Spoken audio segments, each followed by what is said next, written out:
ഹരി ഓം. ഓം ശ്രീ ഗുരുഭ്യോ നമഃ. വൃത്തത്തിലെ ശൂന്യത, ജൂലൈ 17, 2025. സങ്കല്പവും യാഥാർത്ഥ്യവും, ഇവയെപ്പറ്റി ചിന്തിച്ചിട്ടുണ്ടോ? നമ്മളിൽ വിശ്വാസങ്ങൾ കെട്ടിക്കിടക്കുന്നുണ്ടെങ്കിൽ സങ്കല്പത്തെയും യാഥാർത്ഥ്യത്തെയും പറ്റി ചിന്തിക്കണം. അല്ലാത്ത പക്ഷം വിശ്വാസം നമ്മളെ അന്ധരാക്കും.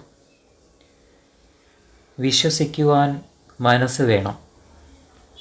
സത്തയിലേക്ക് പ്രവേശിക്കുവാൻ അവന് തടസ്സം സൃഷ്ടിച്ചുകൊണ്ട് വിശ്വാസമുള്ള മനസ്സ് സദാ അവിടെ നിലനിൽക്കുന്നു. തടസ്സം നിലനിൽക്കുമ്പോൾ മനസ്സ് പിടയ്ക്കും. പിടയ്ക്കുന്ന മനസ്സിന് മുറുക്കി പിടിക്കുവാൻ ഒരിടം വേണം. അപ്പോൾ അതൊരു രക്ഷകനെ തേടും. വിശ്വാസമാകുന്ന കൈകൾ മുറുക്കി പിടിക്കുവാൻ ഒരു രക്ഷകനെ വേണം. പക്ഷേ ആ രക്ഷകൻ ഒരു സങ്കല്പമായാലോ? സങ്കല്പത്തെയാണോ യാഥാർത്ഥ്യത്തെയാണോ പിടിക്കേണ്ടത്? നമുക്ക് കാര്യത്തിലേക്ക് കടക്കാം. മനസ്സുണ്ടെങ്കിൽ തടസ്സവും നിശ്ചയം. എന്നാൽ ആ തടസ്സത്തെ കാണുവാൻ മനസ്സിന് കഴിയുന്നുണ്ടോ? ഇല്ല. കാരണം വിശ്വാസമുള്ള മനസ്സിന് അതൊരിക്കലും സാധിക്കുകയില്ല. ഇപ്പോൾ കാര്യങ്ങൾ കൂടുതൽ വഷളായി. മനസ്സും വിശ്വാസവും എന്ന രണ്ട് കെട്ടിൽ അവൻ കുടുങ്ങിക്കിടക്കുകയല്ലേ. അവിടെ അവയിൽ നിന്നും അവനൊരു രക്ഷകൻ വേണ്ടി വരും. ആരായിരിക്കും ആ രക്ഷകൻ? ചിന്തിക്കുക. രക്ഷകനെ തേടുന്ന മനസ്സ് കണ്ടെത്തിയ ഒന്നാണ് വിശ്വാസമായി അവനിൽ നിലനിൽക്കുന്നത്. പക്ഷേ അതുതന്നെ അവനെ തളച്ചിടുന്നു. ചുരുക്കി പറഞ്ഞാൽ രക്ഷകൻ എന്ന് വിശ്വസിച്ചത് തന്നെ അന്ധകനായി മാറുന്നു. അന്ധകാരത്തിൻ്റെയും അന്ധകൻ്റെയും ഇടയിലെ ജീവിതം എന്ത് ജീവിതം? ആ ജീവിതത്തിന് എന്ത് സത്തയുടെ അനുഭവം? എന്നാൽ ഇവയ്ക്കിടയിൽ നിന്നും യഥാർത്ഥ സ്വാതന്ത്ര്യം അവനെങ്ങനെ ലഭ്യമാകും? കെട്ടുപാടുകൾ പൊട്ടിച്ചെറിയുവാൻ അവനെ സഹായിക്കുന്ന യഥാർത്ഥ രക്ഷകനായ ഒന്നുണ്ട്. സ്വാതന്ത്ര്യം അവന് വേണമെങ്കിൽ അവൻ ആ രക്ഷകനെ അറിയണം. അതിന് നിരീക്ഷകൻ മാത്രമാണ് ശരണം. നിരീക്ഷകന് മാത്രമേ മനസ്സിനെയും മനസ്സിലെ വിശ്വാസങ്ങളെയും നിരീക്ഷിക്കുവാൻ സാധ്യമാകൂ. അപ്പോൾ മാത്രമേ അവ ഒന്നും തന്നെ സത്തയിൽ എത്തിക്കുന്നില്ല എന്ന് അവന് ബോധ്യമാവുകയുള്ളൂ. ആ ബോധ്യപ്പെടലിൽ മാത്രമേ സത്തയെ തിരിച്ചറിയുകയുള്ളൂ. ആ തിരിച്ചറിവ് നേടാതെ എങ്ങനെ സ്വതന്ത്രനാകുവാൻ സാധിക്കും? നിത്യവും ഇങ്ങനെ കാരാഗൃഹത്തിൽ കിടന്നാൽ മതിയോ? അഹത്തിൻ്റെ കൂട്ടുള്ളതിനാൽ കൂട്ടിലാണെന്നറിയാതെ ജീവിതം അസ്വാതന്ത്ര്യത്തിൽ ജീവിച്ചു തീർക്കുന്നു. ദീർഘനിശ്വാസങ്ങളുടെയും നെടുവീർപ്പുകളുടെയും ഇടയിലെ ജീവിതം ഇനിയെങ്കിലും ഒരു നിമിഷം ജീവിതത്തിന് നൽകൂ. ഒന്ന് ചിന്തിക്കൂ. ആരെങ്കിലും സത്ത എന്ന സങ്കല്പം എന്ന് പറയാറുണ്ടോ? എന്നാൽ ഈശ്വര സങ്കല്പം എന്ന് എല്ലാവരും പറയാറില്ലേ? സത്തയെ സങ്കല്പത്തിൽ ഒതുക്കുവാൻ സാധ്യമല്ല. എന്നാൽ ഈശ്വര സങ്കല്പങ്ങൾ മനോവൃത്തികളിൽ ഒതുക്കപ്പെടുന്നു. അതിനാലാണ് അവയെ രൂപം, ആകൃതി, സ്വഭാവം തുടങ്ങിയ വർണ്ണനകളിലൂടെ സങ്കല്പിക്കുന്നത്. അത്തരം സങ്കല്പം അവനിലെ മനസ്സിൻ്റെ പ്രബലത വർദ്ധിപ്പിക്കുന്നു. അത് കാരണം അവന് സത്തയെ അറിയാനാകാതെ പോകുന്നു. തമാശയ്ക്കായി ഒരു കാര്യം പറയാം. ഈശ്വര സങ്കല്പം എന്ന് പറഞ്ഞുകൊണ്ട് ചിലർ കുട്ടിച്ചാത്തനിൽ വിശ്വസിക്കുന്നു. എന്നാൽ ഒരു ധ്യാന സാധകൻ്റെ നിരീക്ഷകൻ കുട്ടിച്ചാത്തനെ ഒന്ന് നിരീക്ഷിച്ചു നോക്കിയാൽ എന്താവും കാണുക? അവിടെ കുട്ടിച്ചാത്തനിലും കാണുന്നത് സത്ത മാത്രമായിരിക്കും, അല്ലേ? അതായത് സത്തയില്ലെങ്കിൽ കുട്ടിച്ചാത്തനില്ല എന്ന് നിരീക്ഷകന് ബോധ്യപ്പെടും. കൂടാതെ കുട്ടിച്ചാത്തനിൽ പോലും നിലനിൽക്കുന്ന സത്ത എവിടെയാണ് ഇല്ലാത്തത്? അപ്പോൾ എല്ലാറ്റിലും സത്ത ഉണ്ടെന്ന ബോധ്യം വന്നവന് എന്ത് കുട്ടിച്ചാത്തൻ, എന്ത് ശക്തൻ? എന്തശക്തൻ. അപ്പോൾ സത്തയുടെ മുന്നിൽ ഈ തരംതിരിക്കലിന് ഒരു പ്രസക്തിയുമില്ല എന്ന് ബോധ്യപ്പെടും. അത് ബോധ്യപ്പെട്ടവൻ പിന്നെ സത്തയെപ്പറ്റി പറയുമോ? കുട്ടിച്ചാത്തന് പിന്നാലെ പായുമോ? ഇവിടെ കുട്ടിച്ചാത്തനെ ഒരു വിചാര വിഷയമായി എടുത്തതുപോലെ എന്തിനേയും എടുക്കാം. മനനം ചെയ്യുന്നത് തന്നെ എന്തിനാണ്? നിരീക്ഷണത്താൽ ബോധത്തെ ഉയർത്തുകയും ആ ഉയർന്ന ബോധത്തെ നിരീക്ഷിക്കുകയും അവസാനം സത്തയിലെത്തുകയും ചെയ്യുക എന്നതിനല്ലേ? നന്നായി പഠിച്ചു നോക്കിയാൽ എന്തിനേയും പിടിച്ചുകൊണ്ടേ എനിക്ക് ജീവിക്കാൻ പറ്റൂ എന്ന അവസ്ഥയാണ് എന്ന് ബോധ്യപ്പെടും. എനിക്ക് മാത്രമല്ല, ഞാൻ ഉൾപ്പെടുന്ന സമൂഹത്തിന് പോലും. അതാണ് പ്രപഞ്ചം. സത്ത ഉണ്ടാക്കിയ പ്രപഞ്ചമല്ല നാം കാണുന്ന പ്രപഞ്ചം. അതാണ് അതിൻ്റെ തമാശ. ഒന്നിനെയും പിടിക്കാതെ കഴിയാൻ പഠിക്കണം. ഇവിടെ പിടിക്കുക എന്നത് ഓരോ സങ്കല്പം എന്ന് മനസ്സിലാക്കുക. എന്തിന്? ഒരു നിരീക്ഷകനില്ലെങ്കിൽ ഞാൻ എന്നെ സങ്കല്പിച്ചിരിക്കുന്നത് എന്താണെന്ന് സ്വയം ചിന്തിച്ചു നോക്കൂ. അത് സത്തയുടെ നിർവചനമേ ആയിരിക്കില്ല. സത്ത ഒന്നും നിർവചിക്കാറില്ല എന്നത് മറ്റൊരു പരമസത്യം. ഇവിടെ നമ്മളെപ്പറ്റി നമ്മുടെ നിർവചനം പൊള്ളത്തരം അറിയുവാനായി പറഞ്ഞു എന്ന് മാത്രം. സത്തയുടെ സ്വത്തായ നാം സ്വന്തമായി എന്തോ നിർവചിച്ച് അതിനുള്ളിൽ കിടക്കുന്നു. നിരീക്ഷകന് ഞാൻ സത്തയാണെന്ന് ഉറപ്പ് വരുന്നു. അപ്പോൾ തന്നെപ്പറ്റി ഉണ്ടായിരുന്ന സങ്കല്പങ്ങൾ അലിഞ്ഞു പോകുന്നു. അവന് മാത്രമേ സ്തുതിയും നിന്ദയും തന്നിൽ സ്പർശിക്കാതെ നിൽക്കുവാൻ സാധിക്കൂ. സ്തുതിയോ നിന്ദയോ കേൾക്കുമ്പോൾ നമ്മളിൽ വികാരം വരുന്നുവെങ്കിൽ അറിയുക, അവനെപ്പറ്റിയുള്ള എന്തോ സങ്കല്പം, അതായത് സത്തയില്ലാത്ത എന്തോ തന്നിലുണ്ടെന്ന്. സത്തയെ അറിഞ്ഞ് ആത്മജ്ഞാനത്താൽ സ്വതന്ത്രരാവുക. സ്വയം കെട്ടിയ കൂട്ടിൽ കിടക്കാതെ രക്ഷ പ്രാപിക്കുക. അവധൂജി. ഹരി ഓം. ഹരി ഓം. ഇന്ന് 17-ാം തീയതി ജൂലൈ വൃത്തത്തിലെ ശൂന്യതയിൽ സങ്കല്പവും യാഥാർത്ഥ്യവും. അപ്പോൾ ഇതിനകത്ത് സങ്കല്പം എന്ന് പറയുന്നത് പിന്നെ ഒരു മനോതലത്തിൽ ഉണ്ടാകുന്നതാണ്. യാഥാർത്ഥ്യം എന്ന് പറയുന്നത് അതിനുപരി ഉള്ള ആ നിരീക്ഷകന്റെ തലത്തിൽ നിന്നും ഉണ്ടാകുന്ന ഉള്ള പിന്നെ ഒരു കുറെ കാര്യങ്ങളാണ്. അപ്പോൾ ഇവിടെ ആദ്യം ഗുരുജി പറയുന്നുണ്ട്, നമ്മൾ വിശ്വാസങ്ങൾ കൂടുമ്പോൾ ഉള്ളിലുള്ള സങ്കല്പത്തെയും യാഥാർത്ഥ്യത്തെയും പറ്റി ശ്രദ്ധവാനായിരിക്കണം. അപ്പോൾ ഇവിടെ ഗുരുജിയുടെ ഡിസ്കസ് ചെയ്തപ്പോൾ പറഞ്ഞായിരുന്നു, ആദ്യം ആ വിശ്വാസങ്ങൾ എന്നുള്ളൊരു കാര്യത്തിൽ ഒരു നല്ല ക്ലാരിറ്റി വേണം. അവിടെ ഇപ്പം നമ്മള് ഞാൻ ജീവനോട് ഉണ്ട് എന്ന് ഉള്ള ഒരു വിശ്വാസത്തിന്റെ ആവശ്യം ഉണ്ടോ? അതിന്റെ ആവശ്യമില്ല. നമുക്ക് ഉറപ്പുണ്ട് നമ്മളുണ്ട് എന്ന്. പിന്നെ അത് ഇപ്പൊ അങ്ങനെ നമ്മൾ അത് പറയില്ല. പക്ഷെ ദൈവമുണ്ടോ എന്ന് ചോദിച്ചാൽ അത് ആ വിശ്വാസം, ദൈവം ഉണ്ടെന്നുള്ള വിശ്വാസം ഉറപ്പായിട്ടുണ്ട് എന്ന് പറയുവാണെങ്കിൽ നമ്മളൊരു കാര്യം മനസ്സിലാക്കണ്ടേ, വിശ്വാസം എന്ന് പറയുന്നത് ഇല്ല എന്ന ഒരു കാര്യത്തിന് പ്രതിപ്രവർത്തനമാണ്. എന്ന് പറഞ്ഞാൽ ആ വിശ്വാസം ചൂണ്ടിക്കാണിക്കുന്നത് അവിടെ ആ ഫുൾ കൺവിക്ഷൻ ഇല്ല അതിനെക്കുറിച്ച്. അപ്പോ ദൈവമുണ്ടോ എന്ന് പറഞ്ഞാൽ അവിടെ എന്തോ ഒന്ന് ബാക്കി അൺഷുവറായിട്ട് അവിടെ ഉണ്ട്. ആ വിശ്വാസം എന്ന് പറഞ്ഞ വാക്ക് പറഞ്ഞാൽ ദാറ്റ്സ് എ മീൻ. പൂർണ്ണമായിട്ടുള്ള ഒരു കൺവിക്ഷൻ ഇല്ല. അപ്പോ നമ്മളിൽ അതാണ് ദ നേച്ചർ ഓഫ് വിശ്വാസം. അപ്പൊ മനസ്സിൽ നിന്നും ഉണ്ടാകുന്നത് ആണത്. അപ്പൊ നമ്മളിൽ വിശ്വാസങ്ങൾ കൂടുമ്പോൾ ഉള്ളിലുള്ള സങ്കല്പങ്ങളെയും പിന്നെ യാഥാർത്ഥ്യത്തെയും പറ്റി ശ്രദ്ധവാനായിരിക്കണം. അവിടെ മനസ്സ് പ്രവർത്തിക്കുന്നുണ്ടോ, അതിനുപരി സത്തയിലോട്ട് സഞ്ചരിക്കാൻ തടസ്സമായി നിൽക്കുന്നുണ്ടോ എന്നും നമ്മൾ നോക്കേണ്ടതാണ്. സത്തയിൽ എത്താൻ തടസ്സം ഉണ്ടാക്കുന്ന ആ മനസ്സിന്റെ ചാഞ്ചാട്ടം, പിന്നെ വിശ്വാസങ്ങളുടെ സ്വാധീനം വർദ്ധിപ്പിക്കാൻ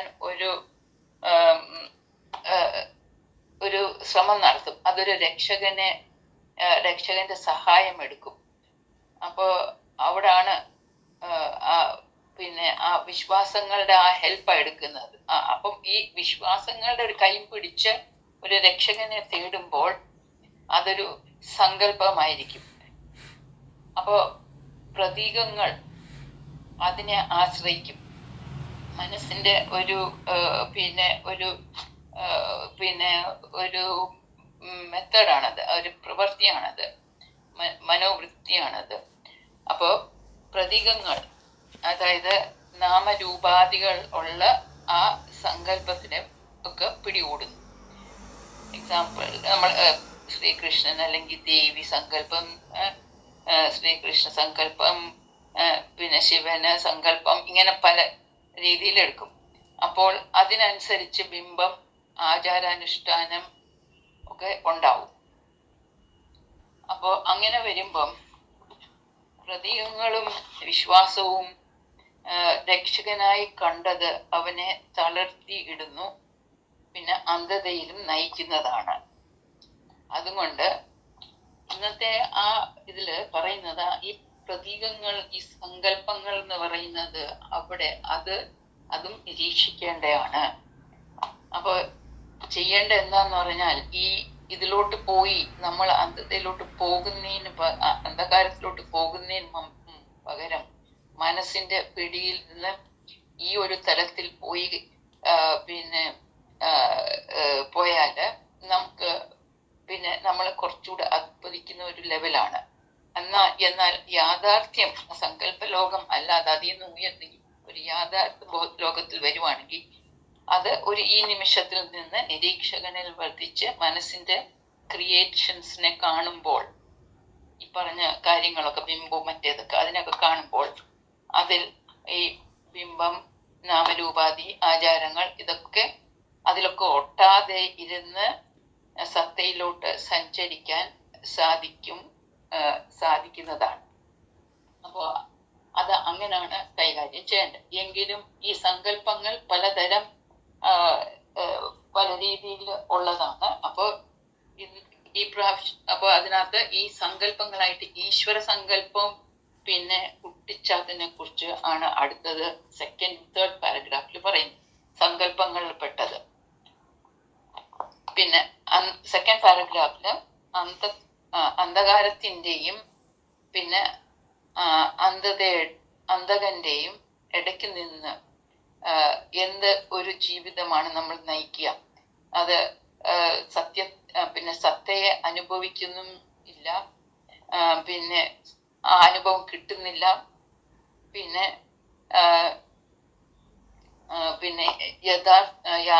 ഈ സ്വാതന്ത്ര്യം എങ്ങനെ കിട്ടും എന്നുള്ള ഒരു കാര്യവും ചിന്തിക്കേണ്ടതാണ്.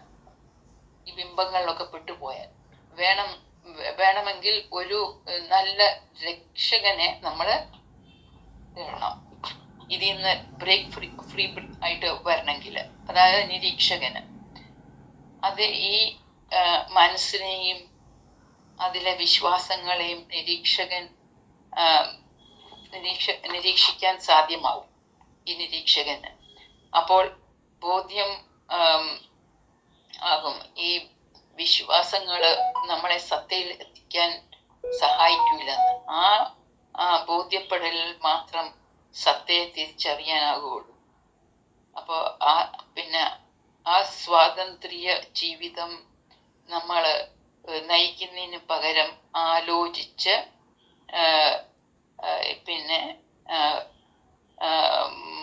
ഈ സങ്കല്പ ലോകത്തിൽ നിൽക്കുന്നതിന് പകരം മോൾ പറഞ്ഞതുപോലെ തന്നെ സത്തയെ അറിഞ്ഞ് ആ രീതിയിലാണ് മുന്നോട്ട് പോകണ്ടേ.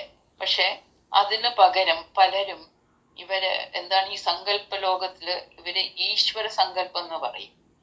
പക്ഷെ ഒരിക്കലും സങ്കല്പമായിട്ട് നമുക്ക് പറയാൻ പറ്റില്ല. സത്ത എന്ന സങ്കല്പം പറയാൻ പറ്റില്ല, പക്ഷെ ഈശ്വര സങ്കല്പം പറയാറുണ്ട്. അത് ഒരു മനോവൃത്തി തന്നെയാണ് എന്നാണ് ഗുരുജി പറയുന്നത്. കാരണം ആ സങ്കല്പ തലത്തിൽ ഉണ്ടായതാണ് വിശ്വാസം. പിന്നെ അപ്പൊ ഈ ഈശ്വര സങ്കല്പത്തില് വർണ്ണനങ്ങൾ, പിന്നെ ആകൃതി, സ്വഭാവം, രൂപം ഇതെല്ലാം വരുന്നതാണ്. ഈ പിന്നെ ഈ സങ്കല്പങ്ങളെല്ലാം നമ്മൾ അതിൽ പെട്ടുപോകുമ്പോൾ അത് മനസ്സിന്റെ പ്രബലത കൂട്ടുന്നതാണ്. അങ്ങനെ വരുമ്പം സത്തയെ അറിയുന്നതുമല്ല, ഇതൊരു ദിശയിലായിട്ടായിരിക്കും നമ്മൾ സഞ്ചരിക്കുന്നത്. അതുപോലെ തന്നെയാണ് കുട്ടിച്ചാത്തനിലുള്ള വിശ്വാസം. ഒരു ധ്യാന സാധകൻ കുട്ടിച്ചാത്തനെ നിരീക്ഷിച്ചാൽ കാണുന്നത് സത്തയെ മാത്രമേ ഉള്ളൂ ഈ കുട്ടിച്ചാത്തന്റെ. പിന്നെ ആ സത്ത അവിടെ ഇല്ലെങ്കിൽ ആ കുട്ടിച്ചാത്തനും അവിടെ ഇല്ല. അത് ആ നിരീക്ഷകന് ബോധ്യപ്പെടും. പിന്നെ ഈ കുട്ടിച്ചാത്തനിൽ ഉള്ള സത്ത എവിടാണ് ഇല്ലാത്തത്? അതുകൊണ്ട് സത്തയുടെ മുന്നിൽ പിന്നെ ഒരു തരം തിരിക്കൽ എന്ന് പറഞ്ഞൊരു കാര്യം അവിടെ ഇല്ല. എന്നിട്ട് അത് മനസ്സിലാവുമ്പോഴാ പിന്നെ കൂടുതലൊന്നും ആ സത്തയെ കുറിച്ചൊന്നും സംസാരിക്കില്ല. പിന്നെ അതുപോലെ തന്നെയാണ് ഈ കുട്ടിച്ചാത്തന്റെ പോലെ തന്നെ പല വിചാര വിഷയവും വേണമെങ്കിൽ നമുക്കെടുത്ത് അത് സങ്കല്പിച്ച് മുന്നോട്ട് പോകാൻ പറ്റും. ഈ സങ്കല്പ ലോകത്തിൽ നിന്ന് അങ്ങനെ ഉണ്ടാവും.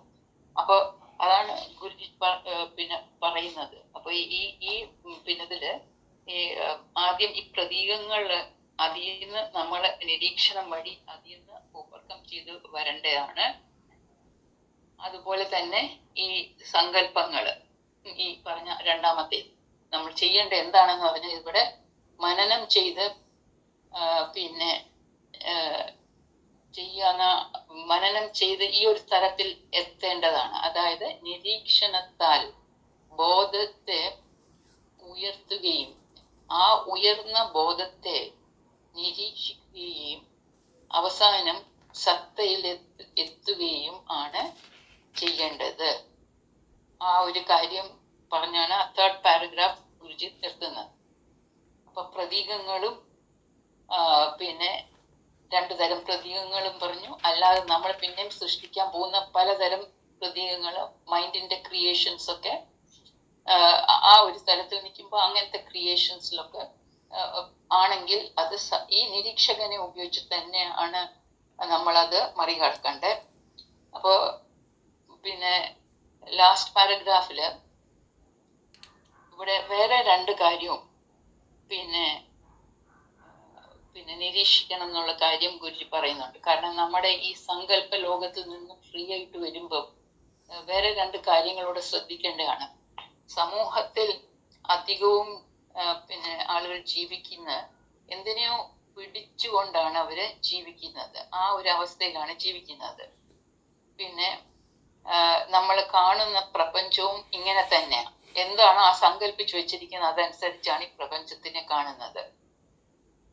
എന്നാൽ നമ്മൾ ചെയ്യേണ്ട എന്താണെന്ന് പറഞ്ഞാൽ ഒന്നിനെയും പിടിക്കാതെ, അതായത് ഒരു സങ്കല്പത്തിനെയും നമ്മൾ പിടിക്കാതെ പിന്നെ മുന്നോട്ട് പോകാൻ പഠിക്കണം. അത് നിരീക്ഷണം വഴി. അപ്പം അങ്ങനെ വരുമ്പം ഈ പ്രപഞ്ചത്തെ കാണേണ്ട ആ രീതി അങ്ങനെ ആയിരിക്കണം. ത്രൂ നിരീക്ഷണം, അതായത് സത്തയെ ഉള്ളൂ എന്നുള്ള ആ രീതിയിലോട്ട് വരേണ്ടതാണ്. അല്ലാതെ സാങ്കല്പിക ലോകത്തിൽ നമ്മൾ ഉണ്ടാക്കി വെച്ചിരിക്കുന്ന ചില ഈ പറഞ്ഞ പോലെ പിന്നെ ചില ബിംബങ്ങൾ, പ്രതീകങ്ങളെ വെച്ച് അല്ല പ്രപഞ്ചത്തിന്റെ പിന്നെ കാര്യങ്ങൾ മനസ്സിലാക്കുക ചെയ്യേണ്ടത്. അത് ഓവർകം ചെയ്യേണ്ടതാണ്. പിന്നെ വേറെ ഒന്നുകൂടെ ഉണ്ട്. എന്നെ എങ്ങനെ നിർവചിക്കും നിരീക്ഷകൻ ഇല്ലാതെ ആ ഒരു കാര്യോട് ഗുരുജി അപ്പൊ നമ്മളെയും ഇങ്ങനെ നമ്മളെ സംബന്ധിച്ചുള്ള ആ സങ്കല്പങ്ങളൊന്നും വേറെ ഉണ്ടാവരുത്. എന്നെ എങ്ങനെ നിർവചിക്കും നിരീക്ഷകനില്ലാതെ? അത് സത്തയുടെ നിർവചനമേ ആയിരിക്കില്ല. ഇപ്പം അതങ്ങനെയാണ്. സത്ത ഇല്ലെങ്കിൽ നമ്മുടെ നിർവചനം ബോഡി ലെവലോ അല്ലെങ്കിൽ മൈൻഡ് ലെവലായിരിക്കും. അതിൽ ഒരു കാര്യം വളരെ മനോഹരമായിട്ട് ഗുരുജി അവിടെ എഴുതിയിട്ടുണ്ട്. സത്തയുടെ സ്വത്തായ നാം സത്യമായി എന്തോ നിർവചിച്ച് അതിനുള്ളിൽ കിടക്കുന്നു. അതാണ്. അപ്പൊ ഞാൻ മനസ്സാണ്, അല്ലെങ്കിൽ ഞാൻ ബോഡിയാണ്, അല്ലെങ്കിൽ ബോധമാണ്, ആ ഒരു തലത്തിൽ കിടക്കുന്നത്. അത് ഈ മനസ്സ് ഉണ്ടെങ്കിൽ, നിരീക്ഷണ ബുദ്ധി ഇല്ലെങ്കിൽ, നിരീക്ഷകൻ ഉണർന്നിട്ടില്ലെങ്കിൽ ഉണ്ടാകുന്ന പ്രശ്നമാണ്.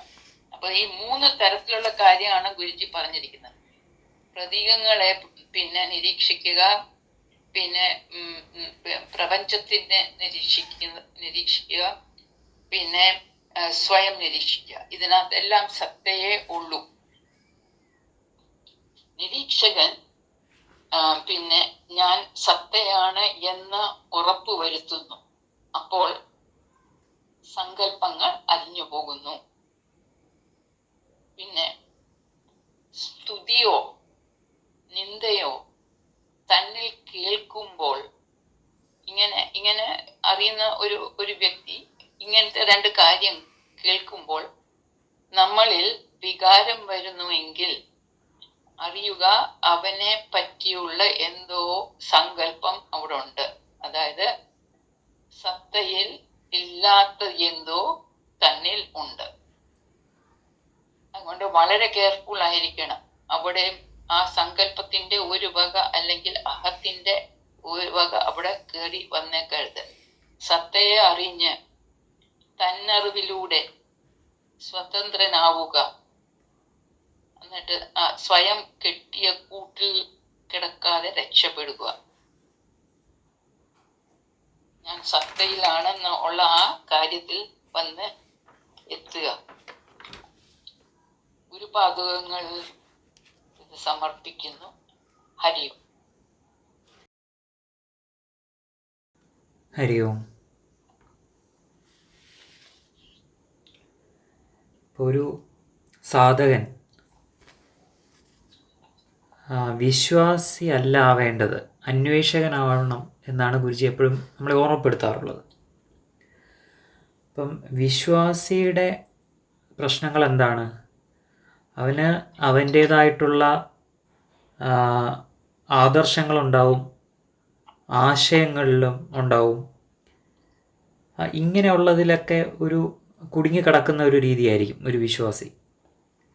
ക്ഷേത്ര സങ്കല്പമായിക്കോട്ടെ, അതിനോടനുബന്ധിച്ചുള്ള ആചാരങ്ങളായിക്കോട്ടെ, അതല്ല ആത്മീയത അല്ലെങ്കിൽ ഗുരു എന്ന് പറയുന്ന ഇതിനെല്ലാം കുറിച്ചും അവന് അവൻ്റേതായിട്ടുള്ള ഒരു കാഴ്ചപ്പാടുണ്ടാവും.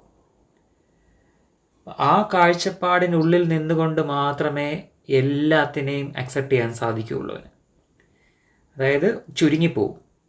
ആ മൈൻഡിൻ്റെ ആ ഒരു കെട്ടുപാടിൻ്റെ അകത്ത് നിന്നുകൊണ്ട്, അതായത് ആ കംഫേർട്ട് സോണിൻ്റെ അകത്ത് നിന്നുകൊണ്ട് മാത്രമേ എന്തിനേയും മനസ്സിലാക്കാൻ ശ്രമിക്കുകയുള്ളൂ. അപ്പം ഇങ്ങനെ അവനെ യാഥാർത്ഥ്യത്തിൽ നിന്നും അകറ്റുകയാണ് ഇതെല്ലാം എന്നുള്ളത് അവൻ തിരിച്ചറിയുന്നില്ല. അപ്പം മനസ്സിനെ സന്തോഷിപ്പിച്ചുകൊണ്ട് എന്ത് ചെയ്യുന്നു? ജീവനില്ലാതെ ജീവിക്കുന്നു. അതായത് സത്തയില്ലാതെ ചത്ത് ജീവിക്കുന്നു. അവൻ അവൻ്റെ തന്നെ നാശത്തിലേക്കാണ് പൊയ്ക്കൊണ്ടിരിക്കുന്നത്. കാരണം സത്തയിലോട്ട് നോക്കുന്നില്ല. എന്താണോ യഥാർത്ഥത്തിൽ അറിയേണ്ടത് അതിനെ നോക്കാതെ പുറത്തുള്ള വിശ്വാസങ്ങളിൽ കുടുങ്ങിക്കിടന്നാൽ ഒരിക്കലും മുന്നോട്ട് പോവില്ല. അവൻ ജീവിക്കുകയല്ല ചെയ്യുന്നത്, അവൻ്റെ സ്വാഭാവികത നഷ്ടപ്പെടുകയാണ്. സത്തയിലോട്ട് നോക്കാതെ ചത്ത് ജീവിക്കുന്നു എന്ന് പറയാം. അപ്പം നിരീക്ഷകനെ ഉണർത്തിയാൽ മാത്രമേ യാഥാർത്ഥ്യത്തെ തിരിച്ചറിയാൻ സാധിക്കുകയുള്ളൂ. കാരണം ഒട്ടലില്ലാത്തതിന് മാത്രമേ സദാ ഒട്ടലുകളിൽ കുടുങ്ങിക്കിടക്കുന്ന നമ്മുടെ മനസ്സിനെ കാണിച്ചു തരാൻ സാധിക്കുകയുള്ളൂ. അപ്പം എല്ലാ സങ്കല്പങ്ങളും ഒരു വിലങ്ങുകളാണ്. അപ്പോൾ ഒരു തടവറയിലാണ് അത് നമ്മളെ കൂട്ടിക്കൊണ്ടു പോകുന്നത്. നമ്മൾ ആ തടവറയെ ഇഷ്ടപ്പെടുന്നു. കാരണം എന്താണ്? അവിടെ മനസ്സാണ് രാജാവ്, നമ്മൾ മനസ്സിൻ്റെ അടിമയും. പക്ഷെ നമ്മൾ മനസ്സിൻ്റെ അടിമയാണെന്നുള്ളത് തിരിച്ചറിയുന്നില്ല എന്നുള്ളതാണ് കഷ്ടം. പക്ഷെ അത് തിരിച്ചറിയാൻ നിരീക്ഷകനാകുന്ന രക്ഷകൻ വരണം. അവന് മാത്രമേ നമ്മളെ ഈ മനസ്സിൻ്റെ തടവറയിൽ നിന്ന് രക്ഷപ്പെടുത്താൻ സാധിക്കുകയുള്ളൂ. അപ്പം നമ്മൾ കേട്ടിട്ടുണ്ട്, ഈശാവാസ്യം ഇതം സർവം, അതായത് പ്രപഞ്ചത്തിലെ സർവ്വതിലും ആ ഈശ്വരാംശം മാത്രമേ ഉള്ളൂ, സത്ത മാത്രമേ ഉള്ളൂ എന്നാണ്. അപ്പം നമ്മൾ ഏതെങ്കിലും ഒരു സങ്കല്പത്തിൽ മാത്രം കുടുങ്ങി നിന്നാൽ എന്ത് പറ്റും? ഈ ഒരു സത്തയെ എങ്ങനെ അനുഭവിക്കാൻ സാധിക്കും? പറ്റില്ല. ഇപ്പം നമ്മളൊരു വിശ്വാസി ആയിക്കഴിഞ്ഞാലുള്ള പ്രശ്നം വരുന്നതാണ്. അന്വേഷികളിലോട്ട് മാറിയില്ലെങ്കിൽ വരുന്ന പ്രശ്നമാണ്. നമ്മുടെ മനസ്സിൻ്റെ സങ്കല്പത്തിൽ ഉള്ള ഒരു സങ്കല്പത്തെ മാത്രമേ നമ്മൾ അക്സെപ്റ്റ് ചെയ്യുള്ളൂ.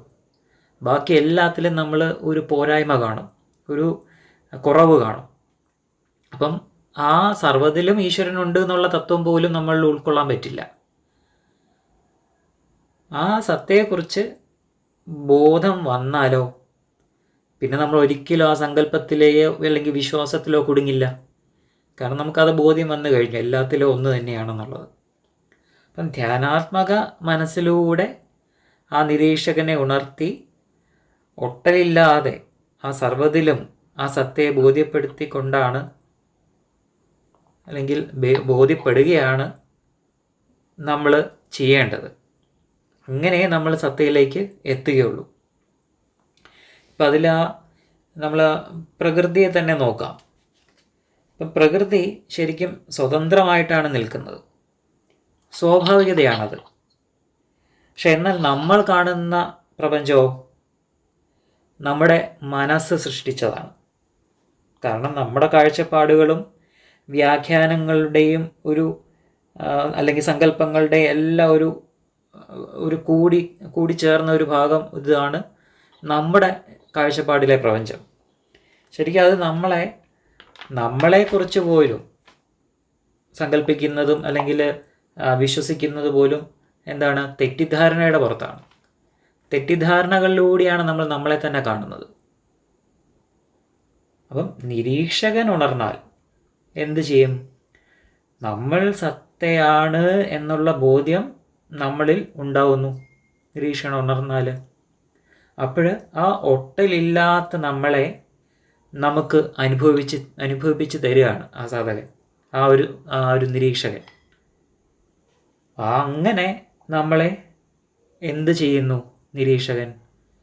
നമ്മൾ തന്നെ കെട്ടിയുണ്ടാക്കിയ ആ തടവറയിൽ നിന്നും മോചിപ്പിക്കുന്നു. ഹരിയോം ഹരിയോം ഹരിയോം ഹരിയോം. ഓം ശ്രീ ഗുരുഭ്യോ നമ. ഇന്ന് സങ്കല്പവും യാഥാർത്ഥ്യവും തമ്മിലുള്ള വ്യത്യാസവും അവ ഒരു സാധകനിൽ ഉണ്ടാക്കുന്ന സ്വാധീനത്തെക്കുറിച്ചുമാണ് ഇന്നത്തെ വൃത്തത്തിലെ ശൂന്യതയിലൂടെ ഗുരുജി മനസ്സിലാക്കി തരുന്നത്. ഇവിടെ ആദ്യം ഉയർന്നു വരുന്ന ചോദ്യം ഈശ്വരൻ സങ്കല്പമോ യാഥാർത്ഥ്യമോ എന്നതാണ്. ഓരോരുത്തർക്കും അവരവരുടേതായ ഈശ്വര സങ്കല്പങ്ങൾ ഉണ്ടായിരിക്കും. അതിനനുസരിച്ചുള്ള വിശ്വാസങ്ങളും അവർ പിന്തുടരും. ഈശ്വരൻ ഇല്ല എന്ന് വിശ്വസിക്കുന്നവരുമുണ്ട്. പക്ഷെ ഈശ്വരൻ യാഥാർത്ഥ്യം ആണ് എന്നാണ് ഈശ്വര സാക്ഷാത്കാരം നേടിയ ഗുരുക്കന്മാർ പറഞ്ഞു തരുന്നത്. ഇവിടെ ഈശ്വരൻ എന്നുള്ള വേർഡ് ബ്രഹ്മം അല്ലെങ്കിൽ ആബ്സല്യൂട്ട് ട്രൂത്ത് പല ടേമായിട്ട് ഉപയോഗിക്കുന്നുണ്ട്. ഗുരുജി ഇവിടെ അത് സത്ത എന്ന പദം ഉപയോഗിക്കുന്നു. ആബ്സല്യൂട്ട്, അതിനപ്പുറത്ത് വേറെ ഒന്നും ഇല്ല എന്നുള്ള അർത്ഥത്തിലാണ് ഈശ്വരൻ സത്ത എന്നൊക്കെ ഉപയോഗിക്കുന്നത്. ഒരു ഉദാഹരണം പറഞ്ഞു കഴിഞ്ഞാൽ ശ്രീനാരായണ ഗുരുദേവന്റെ ആത്മോപദേശ ശതകത്തിൽ ഇതേ സത്തയെ അറിവ് എന്നാണ് വിശേഷിപ്പിക്കുന്നത്. അതേസമയം ബാലുജി നേരത്തെ പറഞ്ഞതുപോലെ ഉപനിഷത്തിൽ ഈശൻ എന്ന പദം ഉപയോഗിക്കുന്നു, അഖണ്ഡ ബോധ ചൈതന്യം എന്ന പദം ഉപയോഗിക്കുന്നു. കഴിഞ്ഞ ദിവസം ഗുരുജി ഇട്ട ഒരു പോസ്റ്റിൽ ഒരു സ്വാമിജി പറയുന്നത് തത്വം എന്നാണ്. ഇതെല്ലാം ആ ആബ്സല്യൂട്ട്, അതാണ് ഈ പല പദങ്ങൾ കൊണ്ടും ഉദ്ദേശിക്കുന്നത്. അപ്പൊ അങ്ങനെ ഒന്നുണ്ട്, ആ സത്ത, അല്ലെങ്കിൽ അത് ഓരോ ഗുരുക്കന്മാർ ഓരോ വാക്കുകൾ ഉപയോഗിക്കുന്നു. എനിവേ ആ ഒരു ട്രൂത്ത്, ആ ഒരു സുപ്രീം റിയാലിറ്റി അവിടെ ഉണ്ടെന്നുള്ളതാണ്. അപ്പൊ അത് സങ്കല്പമല്ല, യാഥാർത്ഥ്യമാണ്. പക്ഷെ അത് അനുഭവിച്ചറിയണമെങ്കിൽ വളരെ ബുദ്ധിമുട്ടാണ്. അപ്പോ ഇതിന് സങ്കല്പം വരുന്നത് എങ്ങനെയാണെന്ന് വെച്ചാൽ, മനസ്സിന് ഈശ്വര സങ്കല്പത്തിലാണ് വിശ്വസിക്കുന്നത്. ഈശ്വര ആ യാഥാർത്ഥ്യം അല്ലെങ്കിൽ ഈശ്വരന്റെ ആ സ്വരൂപത്തെ, ആ സൂക്ഷ്മമായ സ്വരൂപത്തെ അനുഭവിച്ചറിയാൻ കൂട്ടാക്കാതെ മനസ്സ് ഈശ്വര സങ്കല്പത്തിൽ വിശ്വസിക്കണം. ഈശ്വരനും ഈശ്വര സങ്കല്പവും വ്യത്യാസമാണ്. ഈശ്വര സങ്കല്പം എന്ന് പറയുന്നത് മനസ്സിന്റെ ഒരു സൃഷ്ടിയാണ്. അതേസമയം ഈശ്വരൻ എന്ന് പറയുന്നത് നേരത്തെ സൂചിപ്പിച്ചതുപോലെ ആ സത്ത അല്ലെങ്കിൽ ആബ്സല്യൂട്ട് റിയാലിറ്റി, അതാണ്. അപ്പൊ മനസ്സ് എന്തുകൊണ്ടാണ് ഇങ്ങനെ ചെയ്യുന്നത്? കാരണം മനസ്സിന് ഈ സൂക്ഷ്മമായ അറിവുകളെ ഉൾക്കൊള്ളുവാൻ കഴിയില്ല. അതുകൊണ്ട് മനസ്സെപ്പോഴും നാമരൂപാദികളിൽ കുടുങ്ങി അതനുസരിച്ച് സങ്കല്പങ്ങൾ നെയ്തു കൂട്ടുന്നു. അപ്പൊ ഈ സങ്കല്പങ്ങളിൽ മനസ്സ് കുടുങ്ങിയാൽ പിന്നെ സത്യത്തിലേക്കുള്ള യാത്രക്ക് തടസ്സം നേരിടുന്നു. ചിലർ മനസ്സ് സൃഷ്ടിച്ചു വെച്ച ഈശ്വര സങ്കല്പങ്ങളിൽ കുടുങ്ങിപ്പോകുന്നു. അതിന് പിന്നിൽ എന്തെങ്കിലും തത്വമുണ്ടോ, അല്ലാതെ വെറും സങ്കല്പമാണോ എന്നൊന്നും ചിന്തിക്കാറില്ല. ചില സങ്കല്പങ്ങൾ അന്ധവിശ്വാസത്തിലേക്ക് നയിക്കും. ഇതെല്ലാം മനസ്സിന്റെ സൃഷ്ടികളാണ്. അപ്പം ഈശ്വര സങ്കല്പം എന്ന് പറയുന്നത് ഓരോരുത്തരുടെ മനസ്സിലും വ്യത്യസ്തമായിരിക്കാം. പക്ഷെ യാഥാർത്ഥ്യം ഒന്ന് മാത്രമേ ഉള്ളൂ. അപ്പൊ ഒരു സാധകൻ പൊതുവെ ഏത് കാര്യത്തിനും പിന്നിലുള്ള തത്വം എന്താണ് എന്ന് അന്വേഷിച്ചറിയാൻ ശ്രമിക്കും. ഒരു അന്വേഷകനായിരിക്കണം സാധകൻ. അപ്പൊ അവനത് ഉത്തരം കിട്ടിയില്ലെങ്കിൽ അവൻ സാധന ഗുരുവിനെ സമീപിക്കുന്നു. അപ്പൊ ഇവിടെ ഈ അറിവ് അല്ലെങ്കിൽ സത്ത അനന്തമായതിനാൽ അറിയൽ എന്ന പ്രക്രിയയും നിരന്തരം തുടരേണ്ട സാധനയാകുന്നു. കാരണം ഇത് സത്തയിൽ എത്തുക എന്ന് പറയുന്നത് നമുക്ക് ആ ബോധതലം, ഉയർന്ന ബോധതലത്തിലേക്ക് എത്താൻ ഒരു നിരന്തര യാത്ര ആവശ്യമാണ്. അപ്പൊ ഗുരുവാണ് അറിവിന്റെ ഈ സൂക്ഷ്മമായ തലങ്ങളിലേക്ക് സാധകരെ കൂട്ടിക്കൊണ്ടുപോകുന്നത്. അത് മനോതലത്തിൽ നിൽക്കുന്ന സാധകന് ഉൾക്കൊള്ളുവാൻ കഴിയില്ല ആ സൂക്ഷ്മമായ തലത്തിലേക്ക് പോകുവാൻ.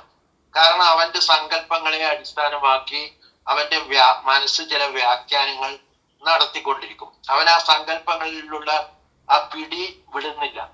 അപ്പോൾ അവൻ സൃഷ്ടിച്ചതായ ആ വിശ്വാസങ്ങളിൽ നിന്ന് പുറത്തു കടക്കുവാൻ കഴിയാതെ വരുന്നു. കാരണം അവൻ അന്വേഷണത്തിന് തയ്യാറാവുന്നില്ല. എന്നാൽ അവൻ ഗുരുവിന്റെ ഉപദേശം സ്വീകരിച്ച് സാധന ചെയ്യുകയും മനസ്സിനെ നിരീക്ഷിക്കുന്നത് തുടരുകയും ചെയ്താൽ അവനിൽ ക്രമേണ മാറ്റങ്ങൾ വന്നു തുടങ്ങും. അപ്പൊ ഗുരുജി ഒന്നും അടിച്ചേൽപ്പിക്കുന്നില്ല നമ്മളെ. ഗുരുജി പറയുന്നത് എല്ലാത്തിനെയും നിരീക്ഷിക്കുവാനാണ്. അപ്പോൾ അങ്ങനെ നിരീക്ഷണം ചെയ്യുമ്പോൾ സാധകന് അവന്റെ മനസ്സിനെയും ചിന്തകളെയും സൂക്ഷ്മമായി നിരീക്ഷിക്കുവാൻ സാധിക്കുന്നു. അത് ഒട്ടലില്ലാതെ നോക്കിക്കാണാൻ കഴിയും. അവിടെ നിരീക്ഷകൻ വരുമ്പോൾ ഈ ചിന്തകളോടും മനസ്സിനോടും ഉള്ള ആ മനസ്സിന് ചിന്തകളോടുള്ള ഒട്ടൽ അതില്ലാതെ ഈ നിരീക്ഷണം സാധ്യമാകും. ആ ഒട്ടലില്ലാതെ വരുമ്പോഴേ അതിൽ നിന്ന് പുറത്തു കടക്കാൻ കഴിയൂ. അപ്പോൾ അവൻ ആ ചിന്തകളുടെ പിന്നിലുള്ള കാരണങ്ങളെ അന്വേഷിച്ചു തുടങ്ങും. അങ്ങനെ ആ സാധകന് തന്നിലെ അഹത്തെയും വാസനകളെയും ഒക്കെ തിരിച്ച് അറിയാൻ കഴിയുന്നു. സാധന ഘട്ടത്തിലെ ആദ്യ ഘട്ടങ്ങളിലാണ് ഇതൊക്കെ നടക്കുന്നത്. തൻ്റെ ഉള്ളിലുള്ള സങ്കല്പങ്ങൾ അല്ലെങ്കിൽ അഹം സൃഷ്ടിച്ചു വെച്ച വ്യാഖ്യാനങ്ങള്, വാസനകൾ, ഇതൊക്കെ തിരിച്ചറിയാൻ കഴിഞ്ഞ് അത് ഒഴിവാക്കേണ്ടതിനെ ഒഴിവാക്കാനാണ് ശ്രമിക്കുന്നത്.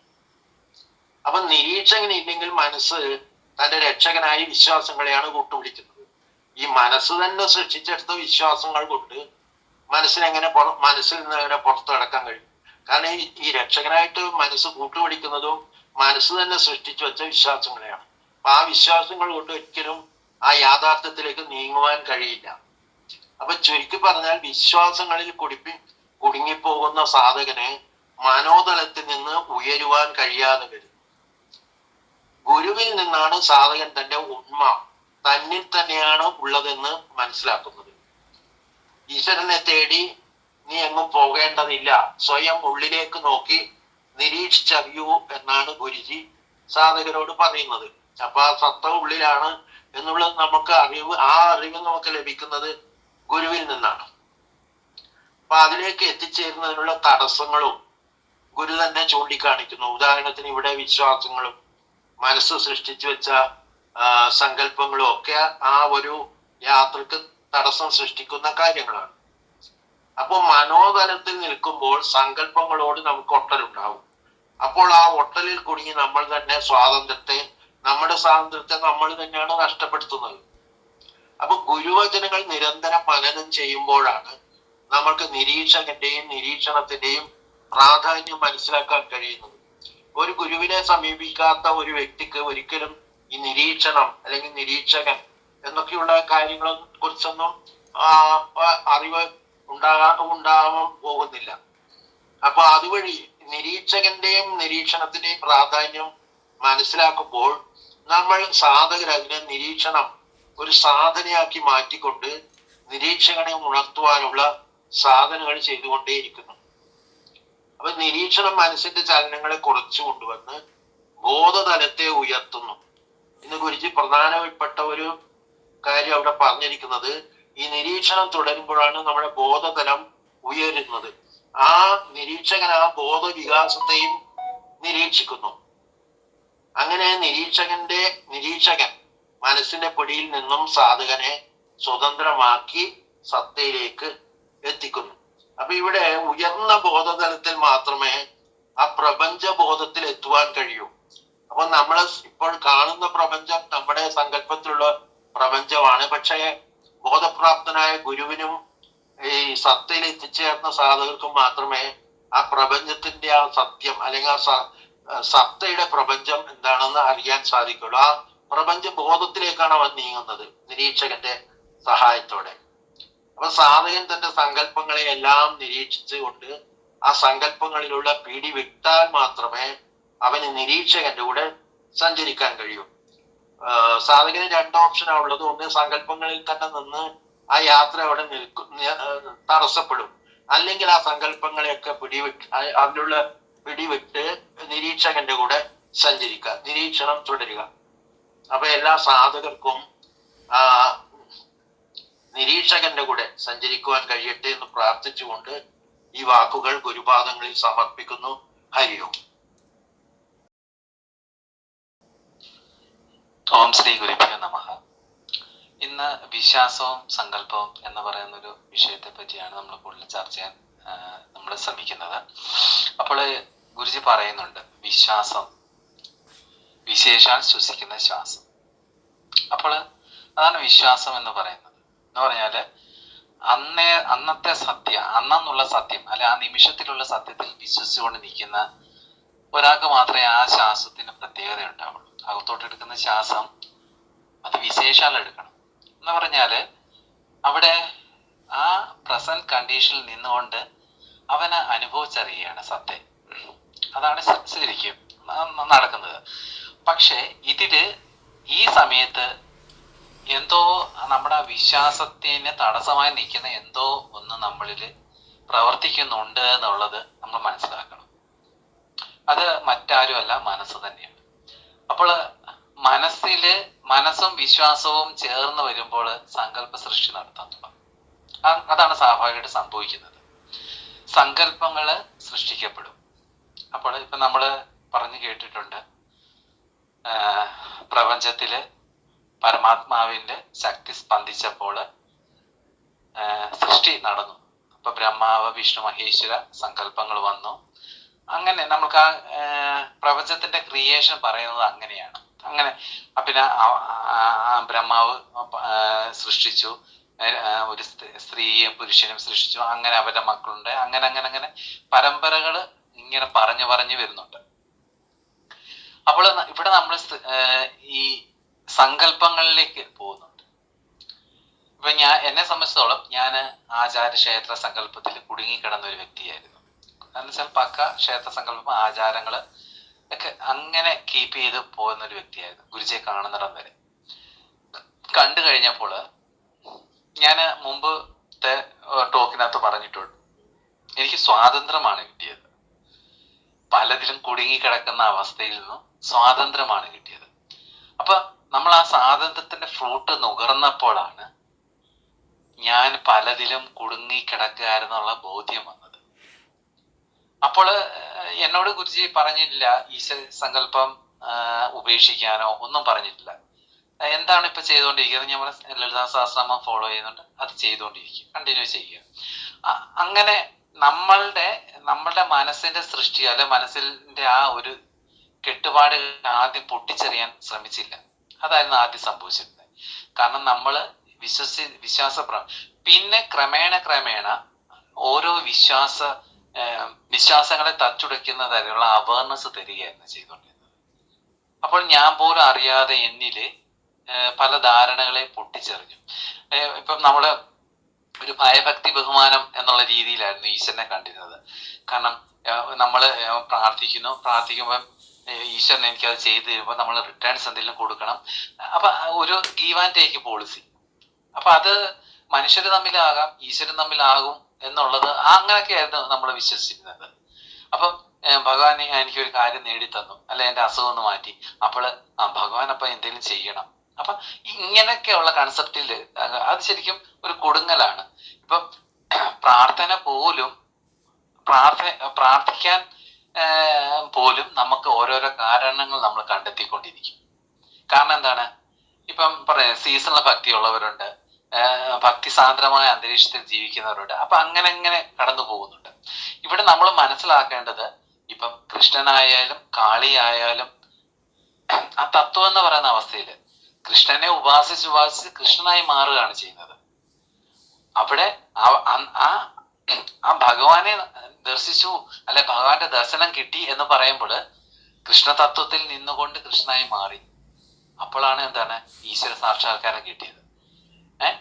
അതേപോലെ ആത്മാവിനെ ദർശിച്ച് സാക്ഷാത്കരിക്കുമ്പോൾ ആത്മസാക്ഷാത്കാരമായി എന്ന് പറയുന്നത്. അപ്പൊ ഇതൊക്കെ നമ്മളുടെ എന്താണ്, ഓരോന്നും നമ്മൾ പറയില്ലേ, ഒരു വിഗ്രഹത്തെ നമ്മൾ എങ്ങനെ കാണണ്ടേ? വിശേഷത ഗ്രഹിക്കേണ്ടതാണ്. ആ വിഗ്രഹത്തിനപ്പുറം ഒരു തത്വമുണ്ട്. ഇപ്പൊ കാളി തത്വത്തെ പറ്റി പറയുന്നത്, കാളിയുടെ മൊഴി ഗുണങ്ങളുടെ റെപ്രസെന്റേഷൻ ആണ്. കാളിയുടെ നിറം, കാളിമ എന്ന് പറയുന്നത് അനന്തതയുടെ റെപ്രസെന്റേഷൻ ആണ്. അങ്ങനെ ആ അമ്മയെ ഓരോ പാർട്ടായിട്ട് നമ്മൾ എന്ത് ചെയ്യാണ്, ഡിവൈഡ് ചെയ്ത് ഇങ്ങനെ നമ്മളത് നോക്കി കാണുവാണെങ്കിൽ അതൊരു തത്വമാണെന്നും പറയും. തത്വം എന്ന് പറയുന്നത് എന്താണ്? തത്വത്തിൽ അംഗീകരിച്ചത് എന്നുള്ളതാണ്. പക്ഷെ അതിലാണോ നിൽക്കുന്നത് അമ്മ? അല്ല. അനന്തമായ ചൈതന്യത്തെ നമ്മൾ ഒരു ചെറിയ ഒരു വിഗ്രഹത്തിൽ ആരോപിക്കപ്പെടുകയാണ് ചെയ്യുന്നത്. പക്ഷെ അത് തെറ്റാണോ എന്ന് ചോദിച്ചാല് തെറ്റാണെന്ന് നമുക്ക് പറയാൻ കഴിയില്ല. കാരണം എന്താണ്? നമ്മൾ മനസ്സിന്റെ ലോകത്ത് വ്യാപരിച്ച് നിൽക്കുമ്പോൾ പറ്റില്ല. കാരണം എന്താണ്? നമ്മള് ഭഗവാന് നീതിയും കൊടുക്കുന്നു, നമ്മൾ അതിനുശേഷം കഴിക്കുന്നു, സഹസ്രാമ ജപം പൂവിട്ട് അർച്ചിക്കുന്നു. അപ്പൊ ഇതൊക്കെ ചെയ്യുന്ന എന്താണ്? ആ പരമാത്മ ചൈതന്യത്തിന്റെ അംശരൂപത്തെയാണ് നമ്മൾ ഇതൊക്കെ ഇങ്ങനെ കാണിക്കുന്നത്.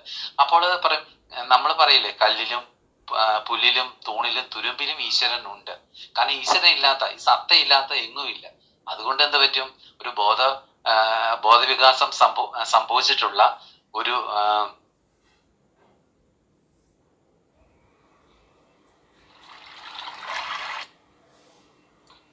കുട്ടിച്ചാത്തനിലും കാണും സത്തയെ.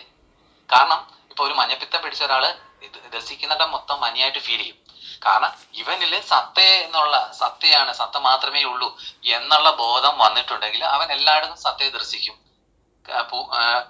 പുല്ലിലും പൂവിലും അരയാലിലും എല്ലാം ദർശിക്കപ്പെടും. അപ്പോൾ പലപ്പോഴും ആ സങ്കല്പ സൃഷ്ടി നടത്തുന്നത് നമ്മളിലാണ് പലപ്പോഴും. കാരണം ഞാൻ സ്വയം ഈശ്വരനാണ് എന്ന് നമ്മൾ പറയുന്നില്ല. എന്തുകൊണ്ട്? നമ്മൾ ഈശ്വരനെ പുറത്ത് തേടിക്കൊണ്ടിരിക്കുകയാണ്. എപ്രകാരമാണോ കസ്തൂരിമാൻ കസ്തൂരി അന്വേഷിച്ച് നടക്കുന്നത്, പക്ഷെ കസ്തൂരി അതിന്റെ ശരീരത്തിൽ തന്നെ ഉള്ളൊരു പാർട്ടാണ്. അതിനെ മനസ്സിലാക്കാതെ എന്ത് ചെയ്യുന്നു? ഇങ്ങനെ നടന്നുകൊണ്ടേയിരിക്കുന്നു. അപ്പൊ നമ്മളില് ഒരു ബോധവികാസം, ബോധപ്രാപ്തനായ ഒരു ഗുരു നമ്മളില് നമ്മളെ സ്വാധീനിക്കപ്പെടുമ്പോൾ, അല്ലെ ആ അറിവ് നമുക്ക് പകർന്നു തരുമ്പോൾ നമ്മൾ ആ തത്വത്തിനപ്പുറം കടന്നു പോകാൻ സാധിക്കണം. ഇപ്പം നമ്മൾ പറഞ്ഞില്ലേ, ശിവനെ ഉപാസിച്ച് ശിവനായി മാറും. അത് സംഭവിക്കും തീർച്ചയായിട്ടും. കൃഷ്ണനെ ഉപാസിച്ച് കൃഷ്ണനായി മാറും. കാരണം എന്താണ്? നമ്മളില് ആ തത്വം ഗ്രഹിച്ചു കഴിയുമ്പോൾ നമ്മളിൽ തന്നെ ട്രാൻസ്ഫോർമേഷൻ നടക്കും. അപ്പൊ ഇതൊക്കെയാണ് ഇപ്പം നമ്മളുടെ മുന്നിൽ കുറൂരമ്മയുണ്ട്, പൂന്താനമുണ്ട്. ഇതൊക്കെ അവരിലൊക്കെ എന്താണ് ആ അവയർനെസ് ടോപ്പ് മോസ്റ്റിൽ എത്തിയപ്പം അതായി മാറി. ഇപ്പം നമ്മള് കൃഷ്ണനെ കാണുന്ന സമയത്ത് ആ യുദ്ധക്കളത്തിൽ നിൽക്കുന്ന കൃഷ്ണനെയും നമ്മള് അമ്പാടിയിൽ നടന്ന കൃഷ്ണനെയും ഒരേപോലെയാണോ കാണുന്നത്? ആ പരമാത്മ ചൈതന്യം എന്ന് പറയുന്ന ഉഗ്ര സ്വരൂപത്തിലാണ് നമുക്ക് എവിടെ കാണാൻ സാധിക്കുന്നത്? യുദ്ധക്കളത്തിൽ സാധിക്കുന്നത്. അർജുനന് ഉപദേശം കൊടുക്കുന്ന കൃഷ്ണനെ കൃഷ്ണ പരമാത്മാവേ എന്നാണ് പറയുന്നത്. എന്നാൽ അമ്പാടിയിൽ കാണുന്ന കൃഷ്ണനെ നമ്മൾ എന്ത് ചെയ്യുന്നു? കുഞ്ഞായിട്ട് കാണാൻ ശ്രമിക്കുന്നു. അപ്പൊ ഇതൊക്കെ നമ്മളുടെ ഒരു ഭാവനയിലൂടെ കടന്നു പോകുന്ന കാര്യങ്ങളാണ്. എന്ന് വെച്ചാൽ അത് തെറ്റാണെന്ന് പറയാൻ സാധിക്കില്ല. കാരണം സങ്കല്പങ്ങൾ പൊളിച്ച് മുന്നോട്ട് പോകുമ്പോഴാണ് യഥാർത്ഥ സത്യത്തെ നമ്മൾ മനസ്സിലാക്കുന്നത്. അപ്പോൾ പറയില്ലേ, നമുക്ക് കുറച്ച് ഇൻക്യുബേഷൻ പീരീഡ്സ് ഉണ്ട് ഓരോന്നിനും. അപ്പൊ സാധന ചെയ്ത് മുന്നോട്ട് പോകുമ്പോൾ അങ്ങനെ. അപ്പോൾ ഇവിടെ തടസ്സമായിട്ട് നിൽക്കുന്നത് മനസ്സാണെന്നുള്ള യാഥാർത്ഥ്യം നമ്മൾ തിരിച്ചറിയണം. കാരണം മനസ്സിന് ഒരുപാട് കെട്ടുപാടുകളുണ്ട്. കാരണം മനസ്സ് പ്രസന്റിലല്ല നിൽക്കുന്നത്, പാസ്റ്റിലും ഫ്യൂച്ചറിലും നിൽക്കാനാണെങ്കിൽ. കാരണം ചഞ്ചലമായ അവസ്ഥയാണ് മനസ്സിനുള്ളത്. ഇതിൽ നമ്മൾക്ക് ആ സ്വാതന്ത്ര്യ ബോധം കണ്ടെത്തുമ്പോൾ മനസ്സിന്റെ ആ ഒരു ഇന്റർപ്രിട്ടേഷനും കാര്യങ്ങളിൽ നിന്നൊക്കെ നമുക്ക് വിട്ടുപോകാൻ സാധിക്കും. അപ്പൊ ഇതിൽ നിന്ന് നമ്മൾ പറയില്ലേ, ആ സ്വാതന്ത്ര്യത്തിലൂടെ നമ്മൾ പോകുമ്പോൾ അന്ധതയിൽ നിന്ന് നമുക്ക് മോചനമാകാൻ സാധിക്കും. അന്ധത എന്തുകൊണ്ട് അന്ധത ബാധിക്കുന്നു? നമ്മളില് മനസ്സിന്റെ ആ ഒരു സൃഷ്ടി അന്ധത നമ്മളെ ബാധിക്കും. എപ്രകാരമാണോ നമ്മള് അതിന്റെ പ്രസക്തി, സത്തയുടെ പ്രസക്തി മനസ്സിലാക്കാതെ മുന്നോട്ട് പോകുന്നത്, അതുവരെ നമ്മൾ കുടുങ്ങലിലാണ് കിടക്കുന്നത്. നമ്മൾ കൂടുതൽ മനസ്സ് ഉപയോഗിക്കുമ്പോൾ നിരീക്ഷകൻ എങ്ങനെ ഉണരാൻ സാധിക്കും? അപ്പൊ നിരീക്ഷകന്റെ ആ ഇമ്പോർട്ടൻസ് എപ്പോഴും നമുക്ക് പറഞ്ഞു തരുന്നുണ്ട്. അവിടെ ഇപ്പൊ പറയില്ലേ, നമ്മളെ സ്തുതിയും നിന്നെയും ഒക്കെ ഒരുപോലെ നമ്മൾക്ക് അനുഭവവിദ്യയാകുന്നത് കൊണ്ടാണ്, മനസ്സ് നിൽക്കുന്നത് കൊണ്ടാണ്. മനസ്സ് ഒരുവിനിൽ പ്രവർത്തിക്കുന്നില്ലെങ്കിൽ, മനസ്സ് ഇനർട്ടായിട്ട് നിൽക്കുകയാണെങ്കിൽ അവന് സ്തുതി എന്ത്, നിന്ന എന്ത്, ഇതൊന്നും നമുക്ക് ബാധകമാകുന്നില്ല. അപ്പൊ ആത്മജ്ഞാനം നമ്മൾ നേടിക്കഴിയുമ്പോൾ സ്വതന്ത്രരാകുന്നു എന്ന് പറയുന്നത് അതുകൊണ്ടാണ്. കാരണം നമ്മളില് ആ സത്ത മാത്രമേ ഉള്ളൂ, അത് മാത്രമേ നിലനിൽപ്പുള്ളൂ എന്ന് പറഞ്ഞ് നമ്മൾ മുന്നോട്ട് പോകുമ്പോൾ ബാക്കി ഘടകങ്ങളെല്ലാം അപ്രസക്തമാക്കിക്കൊണ്ടിരിക്കും. ഏത് ഘടകങ്ങളാണോ അതുവരെ നമ്മളെ ഇപ്പൊ പറയില്ലേ, നമ്മൾ മനസ്സിനെ വ്യാഖ്യാനിക്കുന്നില്ല. ഒന്നും ചിന്തിക്കേണ്ട. നമ്മളില് ഇപ്പം നമ്മള് ഡിസ്കഷൻ ആരംഭിച്ച് കുറെ ദിവസങ്ങൾ കഴിഞ്ഞു. ഇപ്പോൾ സത്യത്തിൽ ആ മനസ്സിന്റെ വ്യാഖ്യാനങ്ങള് അത്ര കാര്യമാത്ര പ്രസക്തമായി നമ്മൾ നോക്കി കാണുന്നില്ല. എന്തുകൊണ്ട്? കാരണം മനസ്സിന്റെ ഒരു സ്വഭാവം അതിങ്ങനെ നമ്മളെ ഇങ്ങനെ കാണിച്ചുകൊണ്ടേയിരിക്കും.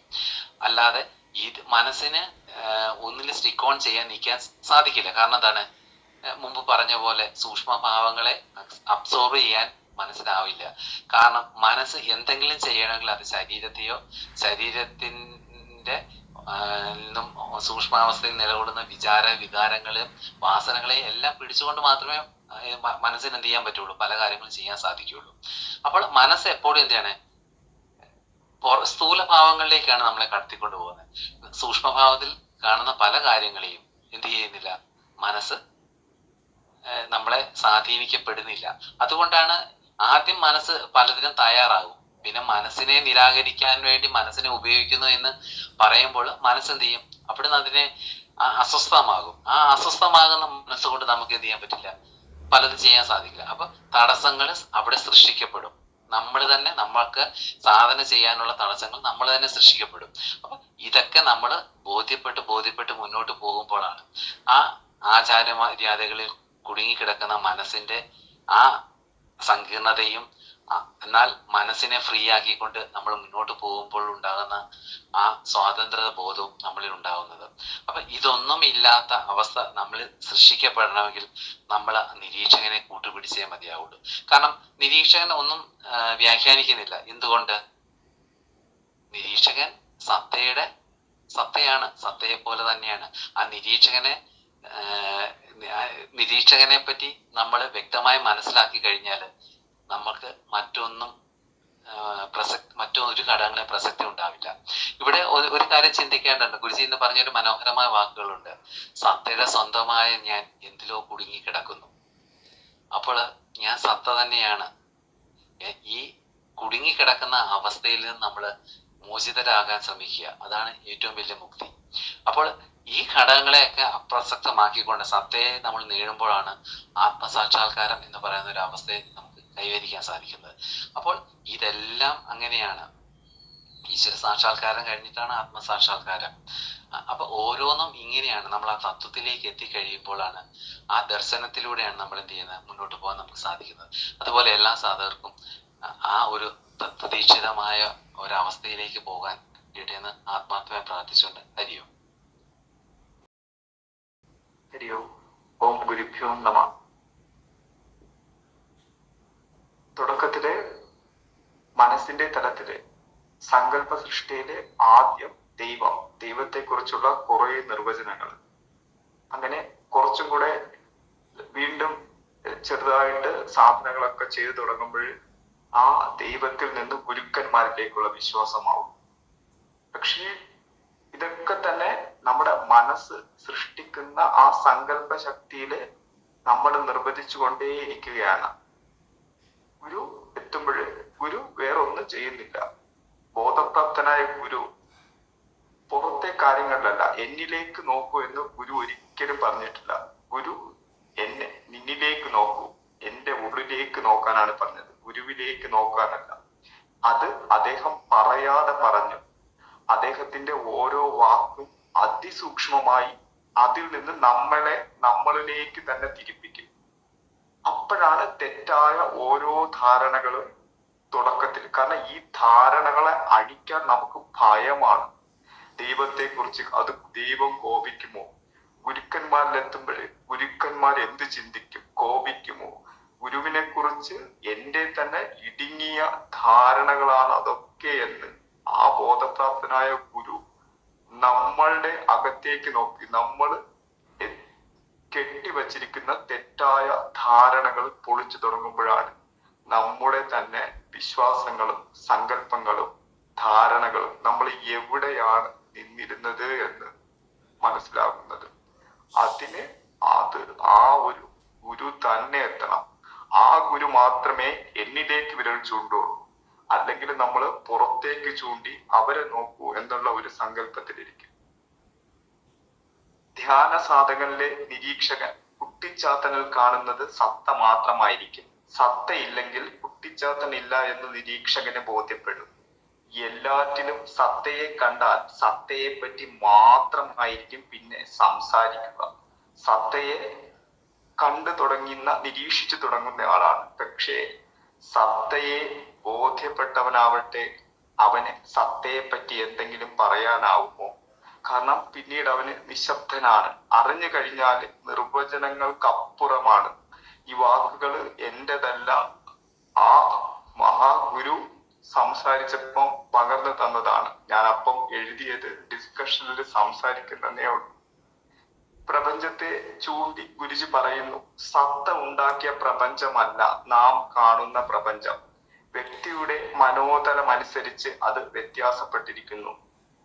കാരണം ഒരു മഴ തന്നെ, ആ മഴയെ മരണ വീട്ടിൽ ഒരു വ്യക്തി കാണുന്നത് ഏത് മനോതലത്തിലായിരിക്കും? എന്നാൽ കല്യാണ വീട്ടിലോ ഒരു കവി ആ മഴയെ കാണുന്നതോ അവരവരുടെ മനോതലം അനുസരിച്ച് അവർ വ്യാഖ്യാനിക്കുന്നു. തുടർന്ന് ഗുരുജി ആ പ്രപഞ്ചത്തില് നോക്കുന്ന അതിൽ നിന്ന് വ്യക്തിയിലേക്കുള്ള സൂക്ഷ്മതയിലേക്ക് ഒന്ന് തിരിക്കുകയാണ്.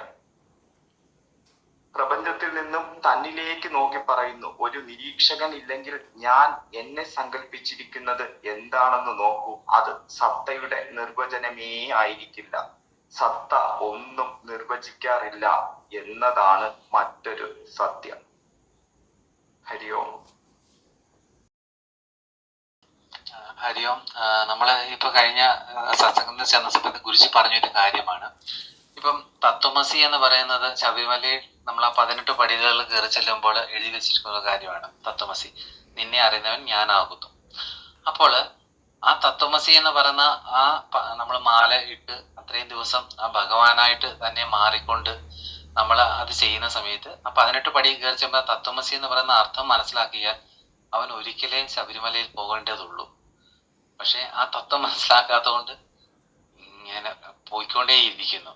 കാരണം നിന്നെ അറിയുന്നവൻ ഞാനാണ്, എന്നിലും നിന്നിലുമുള്ള ഒരേ ചൈതന്യമാണെന്നുള്ള ബോധ്യം, ആ ബോധ്യപ്പെടലിന് എന്താണ്, ഒരു താമരത്തണ്ടിലൂടെ സൂചി കടന്നു പോകുന്ന സമയം എടുക്കും, ഒരു ഒട്ടകത്തിന് സൂചിയിലൂടെ കടക്കേണ്ട സമയം വേണ്ടി വന്നേക്കാം. അപ്പോൾ യാഥാർത്ഥ്യബോധം അറിഞ്ഞ് സങ്കല്പ സൃഷ്ടി നടത്തി പോവുകയാണെങ്കിൽ അതിനൊരു തിരിച്ചറിവുണ്ടാകും. എന്നാൽ ആ സങ്കല്പങ്ങൾ നിലനിർത്തിക്കൊണ്ടാണ് നമ്മൾ പോകുന്നതെങ്കിൽ ആ ധാരണകളെ പൊളിച്ചിടാൻ ഒത്തിരി സമയമെടുക്കും. ഹരിയോ. സ്വാമിനിയമ്മ, ഹരിയും ബിറ്റുവാണേ. നേരത്തെ ഇടയ്ക്ക് പറഞ്ഞ എനിക്കൊരു മനസ്സിലായില്ല. അതായത് ഈശ്വരനും അബ്സല്യൂട്ടും സെയിം അല്ലേ? രണ്ടും രണ്ടല്ലല്ലോ. ഈശ്വര സങ്കല്പങ്ങളുണ്ടല്ലോ, ഫോം.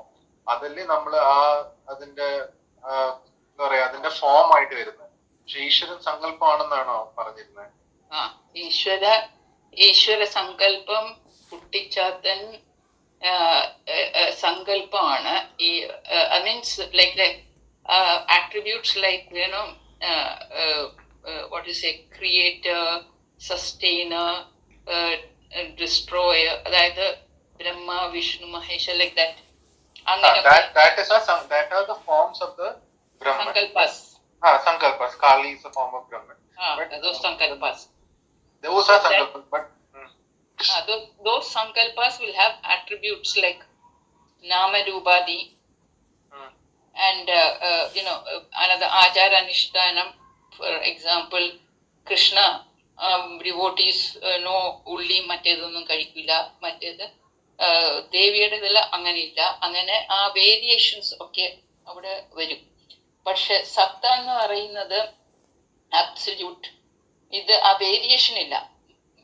മെനി എന്നുള്ള രീതി വരുന്നില്ലല്ലോ ആ ഒരു രീതിയിൽ. അബ്സല്യൂട്ട് ഇസ് ഓൺലി വൺ എന്നുള്ള രീതി. പക്ഷെ അതേ അബ്സല്യൂട്ടിൽ നമ്മൾ ഗോഡ് എന്ന് പറയുന്നത്. ആബ്സല്യൂട്ടിനെ ഗോഡ് എന്ന് പറയൂന്ന് I don't know. Mankind uses some word, but ഈശ്വര എന്ന് പറയുന്നത് Ishvara, before Ishvara also there is the absolute. You take the darshanas and you go through it, you will understand. മറ്റേ എന്താണ് നമ്മുടെ ആബ്സല്യൂട്ടിന്റെ ബുക്ക് ഉണ്ടല്ലോ, the integrated science of the absolute.